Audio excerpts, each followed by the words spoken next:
The one thing that I learned from this story is that the one thing that men have is the audacity. And let me tell you, before I lose anybody, let me tell you why.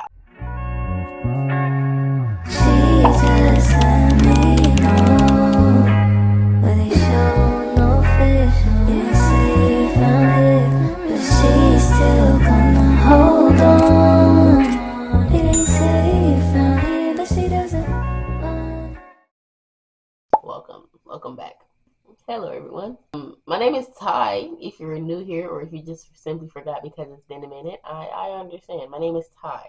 I know it's been a minute. If I'm being real with y'all, I was going through it bad. Like, it was affecting like my content. Like, I actually recorded a video, but I didn't like it, and I was like, let me take my time, get myself together, and then come back, because I didn't want what I was going through to negatively affect my content. So yeah, today's a better day. If y'all were wondering where I've been at, fighting for my life. That's where I've been. But I'm winning. So today we're just gonna spill a little tea. It was crazy. I was reading my Bible and I was like, ooh, I know you lying. And it did make me mad. I'm not gonna lie. I sent my friend like a 15-minute voice note just going off. But the story ended off with a pretty happy ending. So yeah.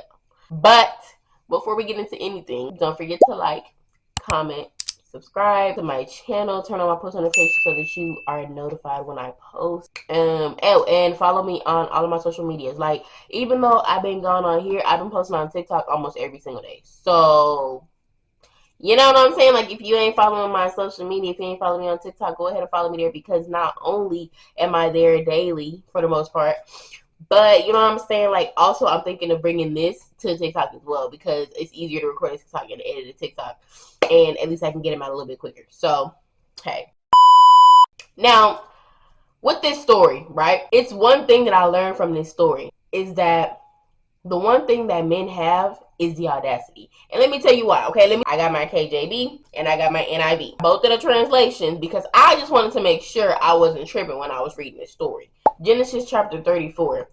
It says, now Dinah, the daughter Leah had born to Jacob, went out to visit the woman of the land. When Shechem, son of Hamor the Hivite, the ruler of that area, saw her, he took her and raped her. His heart was drawn to Dinah, daughter of Jacob. He loved the young woman and spoke tenderly to her. And Shechem said to his father Hamor, get me this girl as my wife. When Jacob heard that his daughter Dinah had been defiled, his sons were in the field with this livestock, so he did nothing about it until they came home. Then Shechem's father Hamor went out to talk with Jacob. Meanwhile, Jacob's sons had come in from the field as soon as they heard what had happened. They were shocked and furious because Shechem had done an outrageous thing in Israel by sleeping with Jacob's daughter, a thing that should not be done. Hamor said to them, my son Shechem has his heart set on your daughter. Please give her to him as a wife. Intermarry with us, give us your daughters, and take our daughters for yourselves. You can settle among us. The land is open to you. Live in it, trade in it, and acquire property in it. Then Shechem said to Dinah's father and brothers, let me find favor in your eyes, and I will give you whatever you ask. Make the price for the bride and the gift I am to bring as great as you like, and I'll pay whatever you ask me. Only give me the young woman as my wife. I'm going to keep going. Because their sister Dinah had been defiled, Jacob's sons replied deceitfully as they spoke to Shechem and his father. They said to them, we can't do such a thing. We can't give our sister to a man who is not circumcised. That would be a disgrace to us. We will enter into an agreement with you only on one condition, that you become like us by circumcising all of your males. Then we will give you our daughters and take your daughters for ourselves. We'll settle among you and become one people with you. But if you will not agree to be circumcised, we'll take our sister and go. Their proposal seemed good to Hamor and his son Shechem. The young man, who was the most honored of all his father's family, lost no time in doing what they said, because he was delighted with Jacob's daughter. So Hamor and his son Shechem went to the gate of their city to speak to the men of their city. These men are friendly toward us, they said. Let them live in our land and trade in it. The land has plenty of room for them. We can marry their daughters and they can marry ours. But the men will agree to live with us and as a people only on one condition, that our males be circumcised as they themselves are. Won't their livestock, their property, and all their other animals become ours? So let us agree to their terms, and they will settle among us. All the men who went out of the city gate agreed with Hamor and his son Shechem, and every male in the city was circumcised. 3 days later, while all of them were still in pain, two of Jacob's sons, Simeon and Levi, Dinah's brothers, took their swords and attacked the unsuspecting city, killing every male. They put Hamor and his son Shechem to the sword and took Dinah from Shechem's house and left. The sons of Jacob came upon the dead bodies and looted the city where their sister had been defiled. They seized their flocks and herds and donkeys and everything else of theirs in the city and out in the fields. They carried off all of their wealth and all of their women and children, taking as plunder everything in the houses. Then Jacob said to Simeon and Levi, "You have brought trouble on me by making me obnoxious to the Canaanites and Perizzites, the people living in this land. We are few in number, and if they join forces against me and attack me, I and my household will be destroyed." But they replied, "Should he have treated our sister like a prostitute?"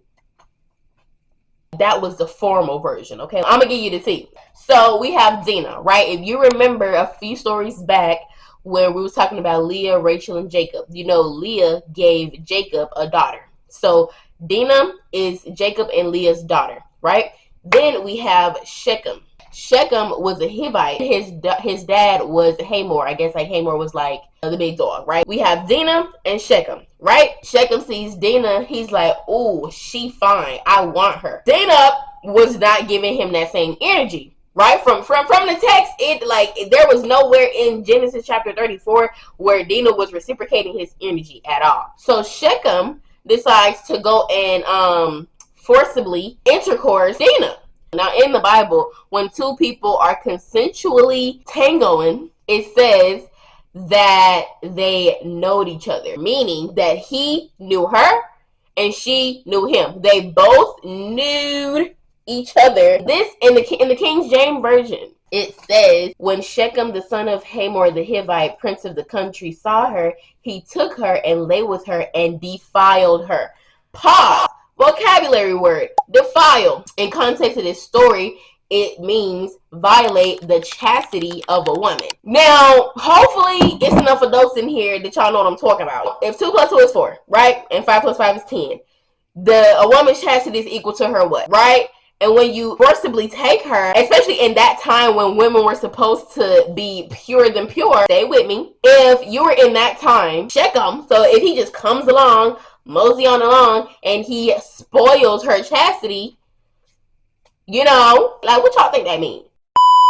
So Shechem defiles her, right? Then he goes to his dad and he's like, "That girl right there, I want her to be my wife." Now, don't think that his dad knew what he did. I hope not. First of all, let's just stop there. You already messed up. Because even if there was the slightest bit of chance that Dinah was, you know what I'm saying, like that she would have entertained you, you went ahead and messed that up when you decided to go and do stuff forcibly without asking no type of consent, no type of consensuality. There was no type of "oh yeah" on both sides. There was a "oh yeah" on his side and a "oh" on her side. So Dinah goes back to her dad, Jacob. So Dinah, I'm guessing like Dinah, you know, tells him like, "Oh, this is what happened to me, X, Y, and Z, da da da da, woo doo woo." Jacob does nothing. In the King James Version, it says, "Jacob heard that he had defiled Dinah, his daughter. Jacob held his peace until they were come home." So it said Jacob held his peace until the boys came home, her brothers. Here comes Shechem's dad, Hamor, okay? So Hamor, he comes to Jacob ready to, you know what I'm saying, go ahead and get the ball rolling for Shechem to marry Dinah, right? But while Hamor and Jacob were talking to each other, the boy, like her brothers, they came in, they found out and they got mad. Mind you, let's pause real quick, because if y'all remember when I did the story about Leah, Rachel, and Jacob, Dinah has 11 brothers, okay? 11. So while Hamor and Jacob are trying to figure out the marriage details, her brothers hear about what happened and they get mad, as they should. God forbid, like if I had 11 brothers and something like that happened to me, oh, you better believe I'm gonna make sure that they turn that man every way but loose. Because, excuse me, like the way Shechem did her, and then you're gonna have the audacity to ask for her to be your wife. Oh, I would have got all 11 of my brothers to, okay, like, don't play with me. Because what do you mean? Like, what do you mean you want to marry her? You know how you sound? Dumb is how you sound, Shechem. So, when her brothers found out, it said that they were shocked and they were furious. Mind you, when Hamor is making this deal with Jacob, the brothers are still mad. Like they have not forgotten what this boy did to their sister. So as they were trying to come into this agreement, Jacob's sons were like, "Oh, we gonna handle it. Jacob's sons were like, we can't give our sister to marry Shechem because he's uncircumcised. So if in order for this whole thing to work, y'all, like, not only Shechem, but Shechem, Hamor, and all the men of y'all's land need to be circumcised. Now they said this because they were secretly plotting. Like, the brothers had a plan, okay? So the circumcision was just like part one of their plan. So they were like, if y'all can agree to that, then, you know what I'm saying, like, we can come together, we can join together, we can be one people. But if not, we're going to take our sister and we're going to leave. To Hamor and Shechem, they were like, okay, you know what I'm saying, like, I mean, that makes sense. You know, they circumcised, we not circumcised, so it makes sense. They're like, ain't no thing to get circumcised around here. Like, we can go up the street and go ahead and get it done. Like, So Hamor and Shechem, they went back to all the men of the land and they were like, listen, this is what we're going to do, okay? This is a good thing. Now, mind you, like I said, Dinah's brothers were plotting. Shechem, his dad, and every man in the land got circumcised. 3 days later, they were still sore because, you know, at the time, they didn't have modern medicine. They didn't have, you know what I'm saying? So, they were probably in pain. Which, personally, for Shechem, that ain't enough. It ain't enough.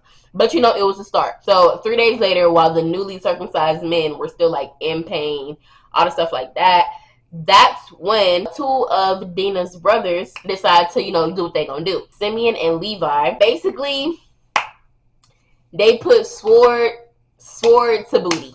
They put sword to booty on every man in the land.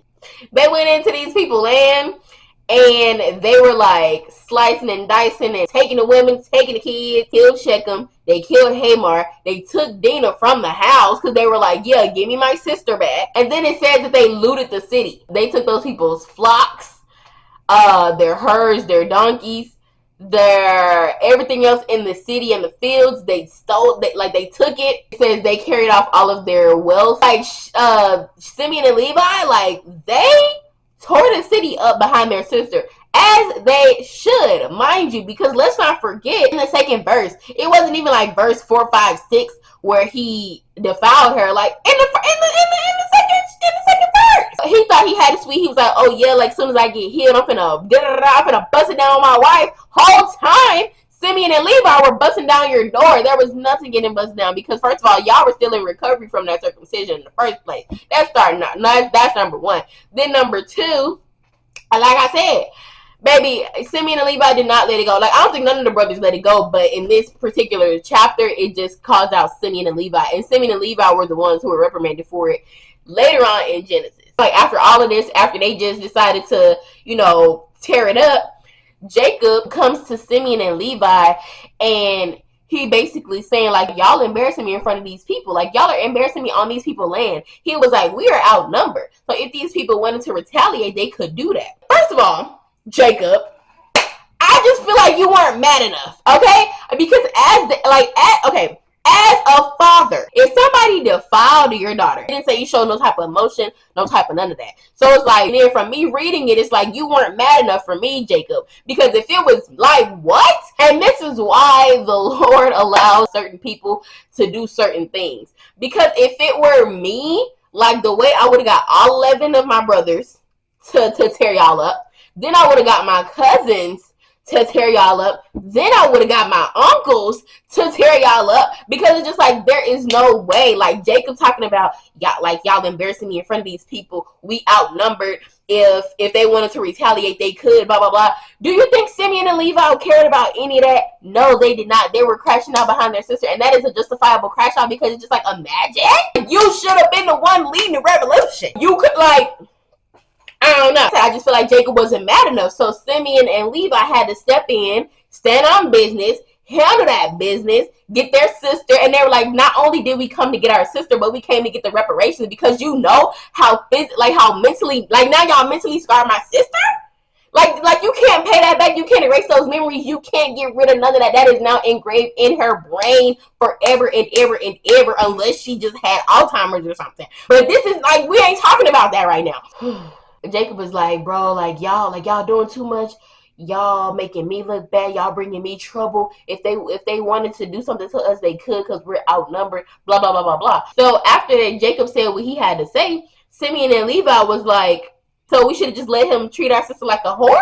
Like a prostitute? Like a floozy? Like a harlot? So we should have just let that slide? Come know, Dad. And I just feel like that's valid. Like, I feel like that's a valid way to feel. They showed up for their sister, and I ain't even mad at it. But that's just me, though. And granted, they did kill people, loot, take these people's land and all this stuff like that. However, how would you have acted? Like, as a man, how would you have responded? As a woman, like, how would you have wanted the men in your life to respond to that? That's my question. I'm gonna leave it at that, because it's just like Jacob should have been to everybody involved. See, me and them could have just killed Hamor and Shechem. Jacob, I get what you're saying. Like, y'all are uncharted territory, blah, blah, blah. Like, y'all on somebody else's land, blah, blah. I get that. However, if you ain't gonna do nothing about your daughter, like, what? That's my question to y'all, okay? So, men, if it were your sister, how would you act? And women, if it were you, how would you want your family to act? We can talk about it. Now, I'm going to ask y'all, do y'all prefer me to tell my stories like this? Or do y'all prefer for me to do it by the book? Like, how I do it, like, when it's like an actual Bible study. Because I feel like that's like Bible study, but this is like just a story, like Bible story. That's all I got for y'all today. Don't forget to like, comment, subscribe to my channel, and turn on my post notifications so that you can be notified whenever I post my next video and you can be in the loop. And also, don't forget to go to my other social medias and follow me there, because I'm more consistent on those platforms, even despite the stuff going on. Like, if you miss me so much, then go follow me on the other platforms, so that way you can be, you know what I'm saying? So that way you know where I'm going to be at, what I'm doing consistently. That's it for today. I'm going to see y'all in the next one. Mwah. Bye. Love ya. Wait.